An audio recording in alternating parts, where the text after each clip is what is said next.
Hello, and welcome to the Wealth Hub podcast. On this podcast, we focus on finance, investment, banking, and insurance. We ensure that we give you all the financial literacy you need to have the knowledge that you'll need to build wealth, to build your legacy, to ensure that you have that guide. And we trust that by you being a part of us today is going to be life changing. You're going to learn about finance. We will have and host different people that are going to teach us about their personal experiences. We'll have experts on the show. And I'm very delighted and happy with the person we are having today. But before we get there, I'm your host, Sharon Tumushabe, and I'm very happy and delighted to have you today here with us in studio. We are having a gentleman called Moses. He's going to introduce himself, and he's going to tell us a lot about administration when it comes to retirement planning, retirement funds. Why is an administrator important? What are their roles? Who regulates them, and what role do they play in the retirement space? So Moses, you're very welcome. Thank you so much for making time to join us today in studio. And yeah, let's go on with the introduction. Would love to know you and a bit more about you and what you do at Liaison. Dear Sharon, viewers and listeners, it's a privilege to be here and share with you on retirement and financial planning. I'm from Liaison Financial Services, a leading administrator in pension administration in Uganda and East Africa at large. In Uganda, we're incorporated in 2004. We are regulated and duly licensed by Uganda Retirement Benefits Regulatory Authority. Personally, I've been at Liaison for more than 9 years, and I head the pensions team. Correct. And Moses, I'm so happy that you made it all the way to the studio. It's not very close, but at least he made the time. And I would like to say thank you very much. And why save for retirement? Why do I have to really worry about retirement? Uganda and Africa in nature, we used to live a communal lifestyle. You'd find what I mean is that everything would be done as a community. You'd find that if we had a sick person, we had the elderly, the entire community, it was their role to take care of them. But with modernization, that is changing. We can see that even during those, let me say here in Uganda, the early 1950s, up to like 80s, you could easily walk into someone's garden, get jackfruit, get food, and you'd not be imprisoned. Okay. But right now, if you try it, it's a big challenge. So that shows you how we've evolved as individuals, and we are more of centered about ourselves.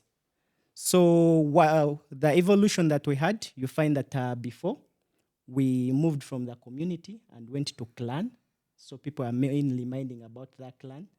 But now we've also moved from clan. You only mind about your parents and your children. Correct. So that is what we are seeing right now. Your uncles, brothers, sisters, most of the people are tending not to focus on them. So you can see that we're now in a phase where we're actually moving from the parents to our children. So like most of our colleagues, you find that if they have school fees to pay and their parents also need something, they will prioritize school fees. So that shows you where we are tending, that we shall actually reach a point where it's only about the children's. Now, the key question is that should also your children abandon you? Who's going to take care of you? Because they also have their own problems, you know? Exactly. Yeah. So should your children abandon you? Who's going to take care of your retirement? That is why you see currently government is sponsoring and has set up a fund where people aged 80 and above are being paid some amount. I've had 30,000 shillings. Exactly. So what can 30,000 do for me? And that is, we assume if it gets down to the last person when it's still 30,000. Oh my goodness. You may find they may send a grandchild to pick it, and that they don't worries bring me all now. of it. Moses, I'm worried. Yes, I'm worried. exactly. So it's actually very important that we take retirement very serious. Exactly. So can you just take us to the role and responsibilities of a fund administrator in the retirement scheme funds? Because I know for every retirement scheme, there has to be an administrator. What's your role? The administrator, they work with so many other service providers, and like how you've highlighted, you have those experts here. But when they're set up, a scheme is managed by what we call trustees. Now, Correct. trustees are individuals that are maybe from the members themselves. And because of the expertise that is required, Yes. the regulator requires that the trustees get service providers. So from there, we have an administrator, custodian, and investment manager. Now, why it is that way is that it is to remove segregation, to bring up segregation of roles, where everyone can check on the other. So, Okay. so it is about safety of the members' money. And as the administrator, the key role that we play, we make sure that the first bit, we are the secretary to the board of trustees. Okay. Should they have a meeting, planning for the scheme, when to have AGMs, financial trainings for the members, it is a role of the fund administrator. Then the other key that we play, data management. I think in the entire world we are seeing data is a way to go. If that data is not clean, you may end up giving another member someone's money. So you have to make sure that that is very clean. It's managed by the administrators. Then accounting. I usually tell members, if you are saving in an entity and they don't give you accountability, Correct. run away as fast as possible. Okay. So we are the fund accountant, Okay. and whenever auditors are to audit the scheme, they come to the premises of the administrator. Risk and compliance is very key. We already mentioned we are regulated by Uganda Retirement Benefits Regulatory Authority, and the regulations that they've set up all to ensure that at least members' money is very safe. And we have to comply, submit quarterly statutory information. Those accounts we spoke about, we are the ones that guide the trustees on that. Then lastly, we do the day-to-day management of the scheme. And this includes supervision of the other service providers. So you find that all these different service providers, they need a place that harmonizes them. If they are to do reports, which person is going to centralize all those reports and review them? It's the administrator. So, are there any success stories you can share with our listeners today that have benefited from retirement administration? Yes, the easiest I can get offered is recently we're in COVID. It was a really challenging period. We did not only lose our loved ones, but we saw where people lost jobs. Correct. So many of them. Now, the challenge we have in Uganda is that most of us, we don't have a strong saving culture. Okay. The only fortunate thing we have is that we have NSSF, which sets a foundation for us. Which is just 5% of what we earn on a monthly basis. Yes. So imagine you're earning 5%. No, you're not earning 5%. You give 5% to NSSF and then 95% stays with you. And after so many years, you get to see the power of the 5% that you've been saving over a long period of time. I keep asking some people, what do you use the 95% for? So when you go back to the COVID period, I really see how NSSF came in so handy to bail people out because people didn't have money to go for treatment. And then my question was, what are you using the 95% for? But we were all, it was the 5% that saved so many lives, and the 5% became the talk of town and the talk of the country. So it's really powerful. So in terms of retirement planning, as little as 5% that is deducted from your salary, after so many years, it becomes very important in our lives. So I appreciate that. Yes, I appreciate that. Yeah, and that's very true. You see it growing because they invest it. Yes. Then also the employer supports with the 10%. Correct. But at that, even with the savings in NSSF, it is actually just a foundation. That is why you see at the point of midterm access, the amendments, Yes. you saw government was a bit hard on moving it because it is a foundation. Correct. Right now, the advantage Uganda has is that most of our population is youth, and we can somehow collect enough taxes to take care of the old that are being given money.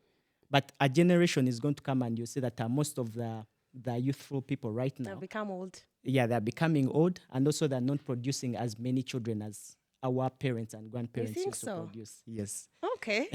That's So- interesting. So you find that, and I'll give like from the villages we come from, Yes. you could find one let me say gentleman would have over 20 children, But right now, it's very hard. Someone will tell you a maximum of 5 is enough. It's because of career. You know, Uh-huh. you have to be at work, and you can't keep checking out for maternity.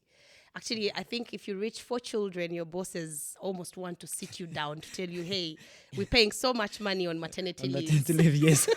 You even feel Exactly. you even feel like every time you're having a child, it's 1 year down, and by the time you're coming back to your workplace, these young people that you had left behind are taking over, Over. and you want to become the next CEO. So you try to focus on the career the more, career. and you're like, these kids can wait. Probably, Exactly. if they can help us get baby making machines, so that we don't have to worry about the 9 months and then the 6 months in maternity. So yeah. Yes. Yeah, no, that's actually very true. And even our education system, if you look at it, that if someone is to go through all the levels, university they'll be finishing around 23 to 25 years, and if you look at our grandparents, by around 18 years, 19, 14.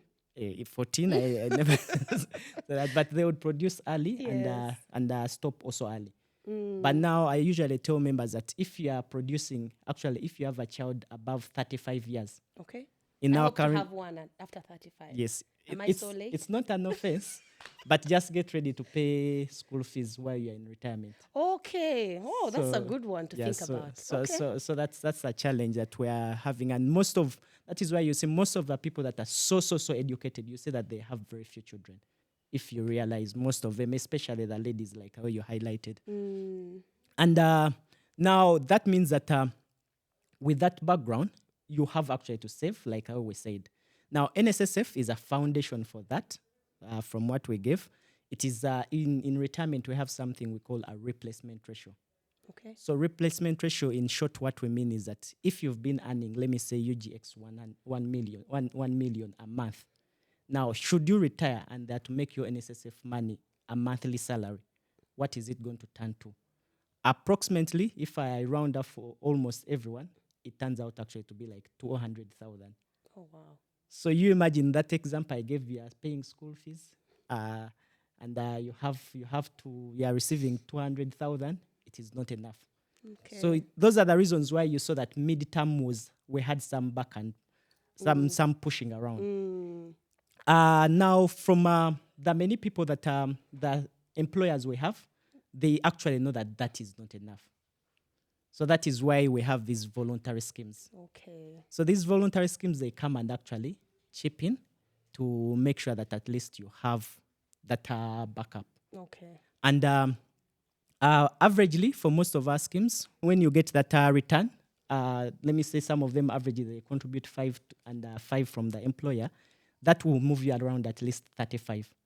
For someone that is not so much, let me say, that is so cost efficient, it can work for them. Because also the good news, you don't have to replace 100%.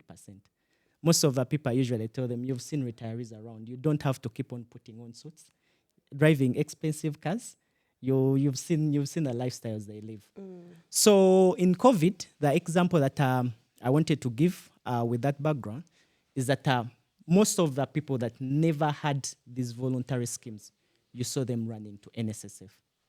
Now, the challenging thing or the worrying thing is that these are people that were still in the 40 years and they had not yet retired, but they needed the money.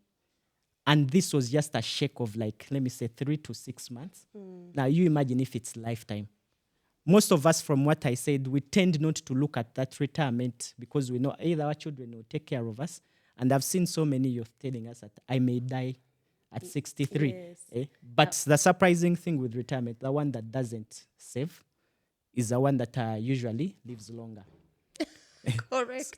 So what happened is that at least that COVID period, when organizations were retrenching, we did a lot of sensitizations for the members that had lost their jobs. And the success story I can give from there is that there's this member that was very worried.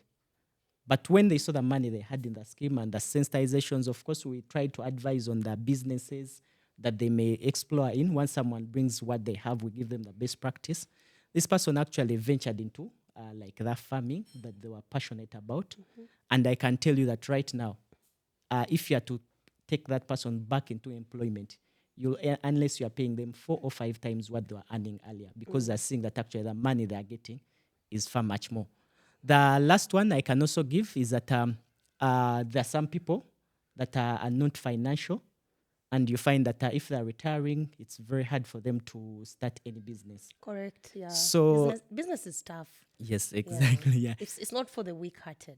exactly. Yeah. You make losses in You the need to first be year, tough, and then yeah. you run away, not knowing that the following year is Assistance, the one that yeah. would have saved you. So what happened to this person? We engaged with them and got them an insurance product called an annuity. I don't know whether you've heard Yes, I know about it. annuities. I do. Yes. So we got them an annuity, one that suits them. That is why you need also the experts, because when you are to get them, they will give you different options. But now when you engage with the experts, they can pick for you what favors you. Correct. And- And on this podcast, just to cut you short, Moses, we're going to actually bring those difficult terms of finance, investments, insurance easier. So very soon in the near future, we'll have somebody that is going to talk about annuities and what they are and how they can save you in retirement by giving you a consistent cash flow Cash that flow takes per you month, yeah. through per month, that takes you through retirement, and you don't have to worry about a paycheck. So it's like Exactly. leaving a job and then graduating into another job Yes. where your money works for Works you, for you, and then it yeah. pays you every month to give you a return.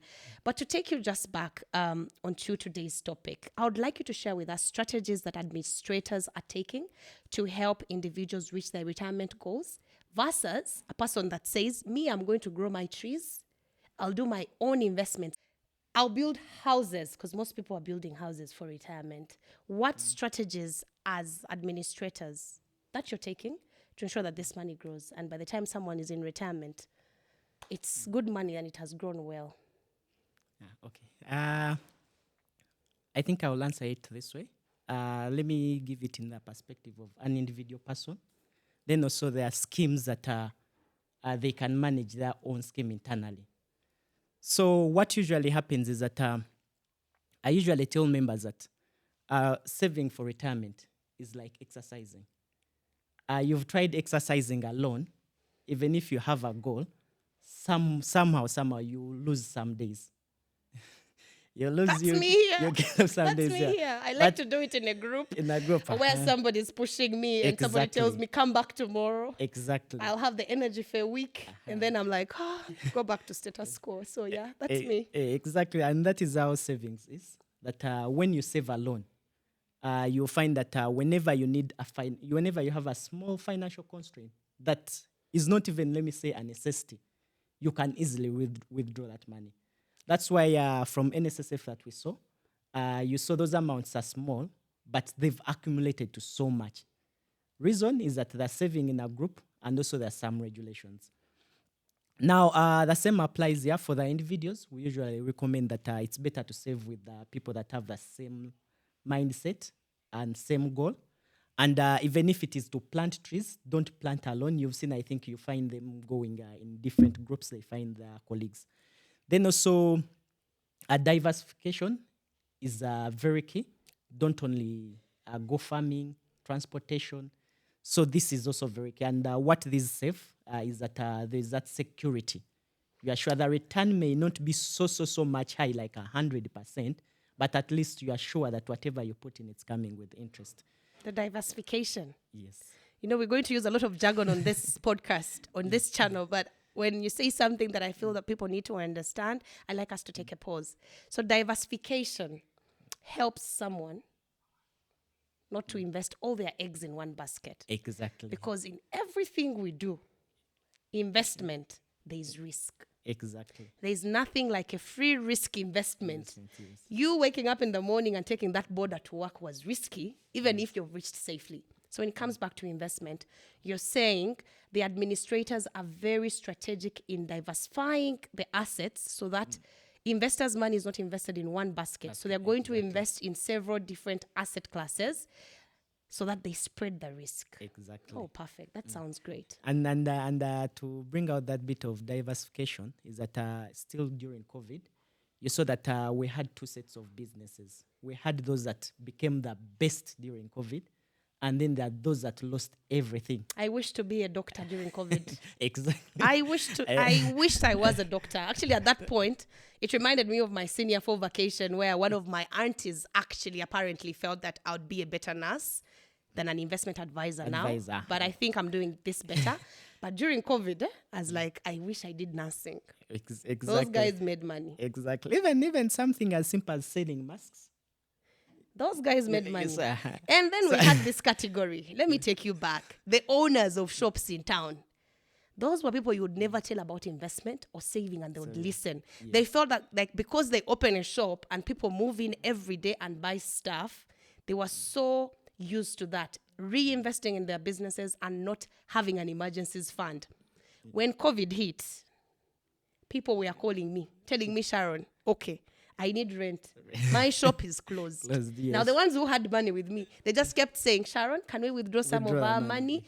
So COVID really taught people why saving and investment is so important, that even if they had not talked to an advisor before, they learned a lesson. Exactly. Yeah, they learned a lesson. And that's very true, because in Uganda, the informal sector is one that most of the people have not embraced retirement planning, for the reason that when you tell them that give us like 1 million and the interest we're going to give you is 10%, when they look at it, they can easily multiply it even in a month and get your 10% even in a week.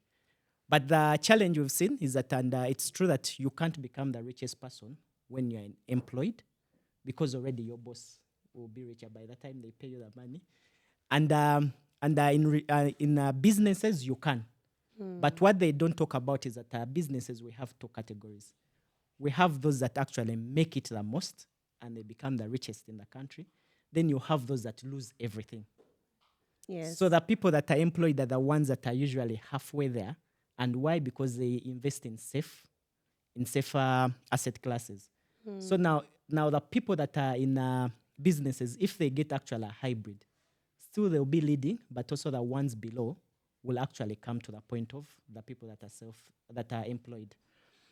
So mainly what we do for the individuals, to the strategy we have for them, is that we give you those bits that you can save with the people of the same mindset. Then we do a lot of phased financial literacy. Why I call it phased financial literacy training is that when you are teaching people about investments, someone that is 50 years shouldn't get the same advice as one that is 25. Of course, because one who is 50, they're in the evening of their lifetime, and someone who is 20, it's just morning. Exactly. And they have a whole time to recover, and so the strategies have to be different. And what I've also seen, especially here back home in Uganda, is people like to invest in fixed assets. They feel that every solution revolves around buying land and building houses, and they forget the liquidity part of the planning, to know that they have to feed when there is an emergency, your kidney is failing. Instead of waiting for a car wash or going for loans, you need to plan for these things. And the more you age, the more liquid you need to be. Actually, when you get older, please don't get all your NSSF and run around buying all these fixed assets. You should be very selfish enough to say, should I need kidney money? How fast can I convert this asset into cash? So when you are younger, fixed assets are very good. When you get older, the liquidity is king. Cash is king. Otherwise, you're going to end up with loans. Some people die of stress because, yes, I have all this land, but it can't save me now.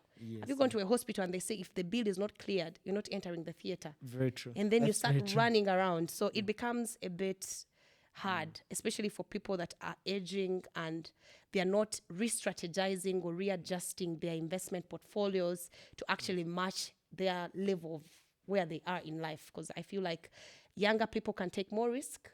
Younger people can invest in fixed assets that can take 20 years to grow. You look at someone who is 65 and they're building a block of apartments that will take them 20, 15 years to recover what they invested. And then they get frustrated. They find that probably the income is not matching what they invested and they get frustrated. But you need advice. And I'm loving it that at Liaison, you guys are able to actually go ahead and educate your members. That also takes me to something. In your opinion, what's that single most advice you would give to an individual who who is planning for retirement, and what considerations would you give to them? And as your role as a fund administrator, give me some piece of advice for our listeners. I'll put it in two statements. And I think the first one, it will hint onto what we started with. The worst mistake you can ever make it in retirement planning is to make your children your retirement plan. Say that again.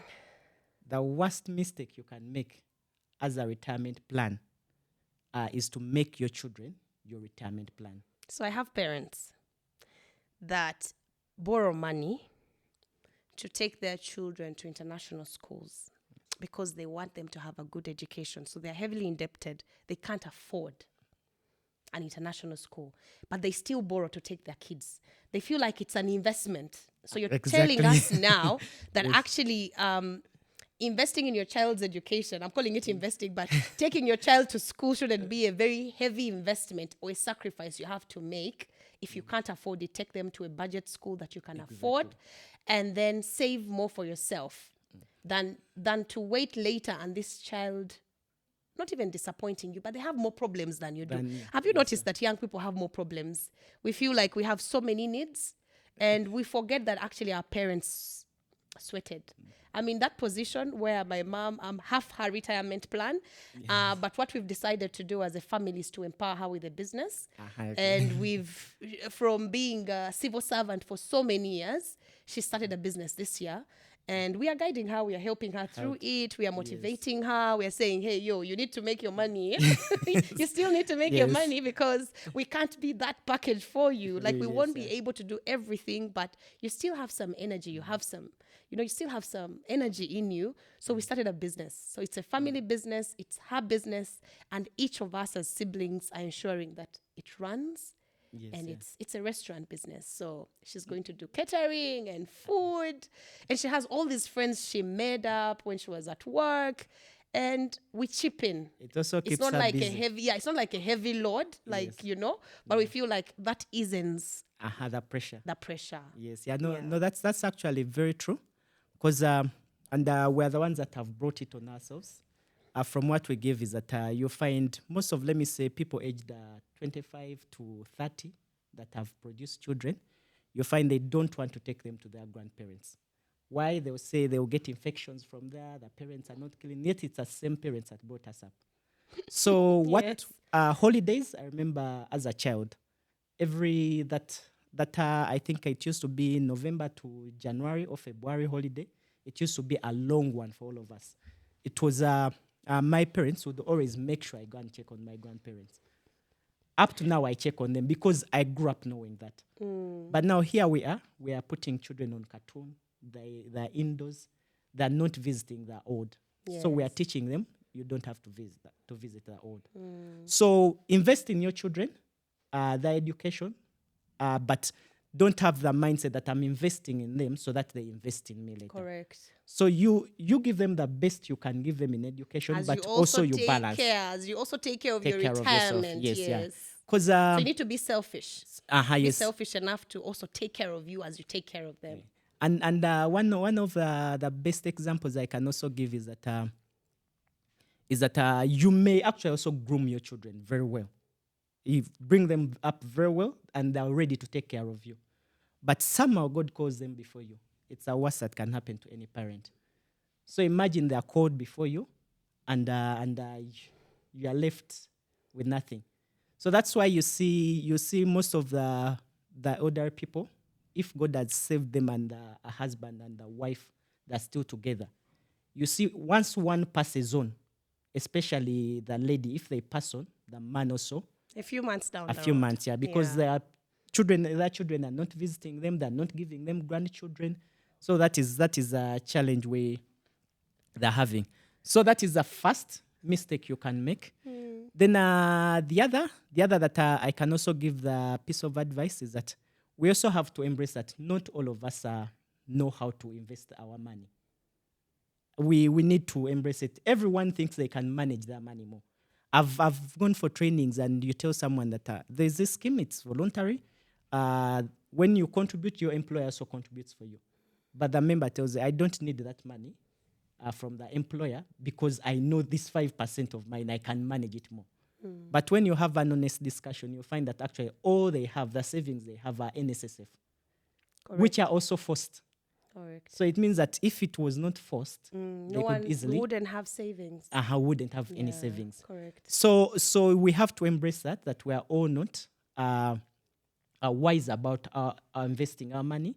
And you have to get now, like these podcasts that you are raising here, you should get, I'll use the term, qualified, licensed experts. Correct. So to that's, guide you. yeah, so that they're qualified, but not only qualified and also licensed Correct. to guide you on how to make investments.